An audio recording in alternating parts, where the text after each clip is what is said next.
Hello guys, good evening, good afternoon, and good morning. Saan man tayo naroon, mag-ingat po tayo. So, for today's video nga po, alam ko na naman po na hindi pa lahat nakamove on po sa pag-cancel o pag-stop po sa love team na si Kalingap Edo at Erica. So, ang ating pag-usapan at bigyan linaw po yung mga kumakalat po na si Erica at si Mr. John A ay damay rin. Damay din po si Mr. John A dito sa issue na ito. So guys, malinaw naman po yung narinig natin na itong si Kalingap Rab ay sinabi doon na nagpaliwanag or nananawagan kay Mr. John A doon kung ano yung nangyari or anong gagawin sa pera na kanyang ibibigay kay Erica, no?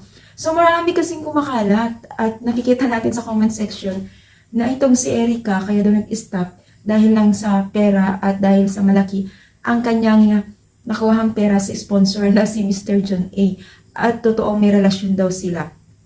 Guys, wala tayong pruweba o sapat na ebidensya para sabihin natin ito kay Mr. John A. at Erica kasi sponsor lamang po dito itong si Mr. John A. No? So, wala po siyang kinalaman at alam naman po natin yung sinabi ni Kalingap Rab na nananawagan sila kaya Mr. John A kung ano gagawin doon dahil tinanggihan po nila Erica at ang kanyang lula yung ibinigay po ni Mr. John A na pera na worth of 500,000. So, marami din po nagsasabi na 'di ba 2 million yung budget. Syempre guys, ang pauna na nabigay pa lang ni Mr. John A ay 500, no? Kasi hindi naman po mag-aasasabi sila Kalingap Rab na ganun yung halaga na hawak nila kung meron na pong 2 million na hawak ni Kalingap Rab. At isa pa guys, itong sila Erica ay talagang sila na mismo ang nag-decide na ibigay po sa iba. Huwag natin isipin na may relasyon na itong si Mr. John A at Erica kaya nag-walk out. Napaka-imposible naman po yun, no? Sponsor at masugid lang po na sponsor itong si Mr. John A at siguro may datong at naawa lang po dito kay Erica. So, dami ng pambabas ngayon na nakikita ko kay Erica.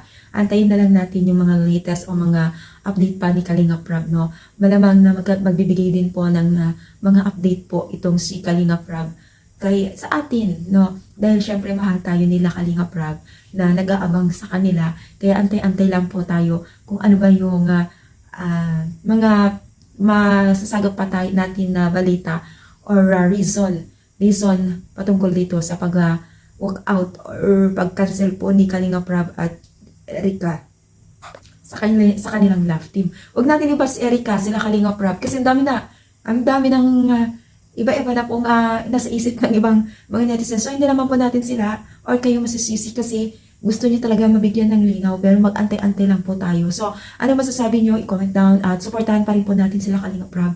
Lahat po ng mga kasama nila Kuya Val. Thank you so much and God bless.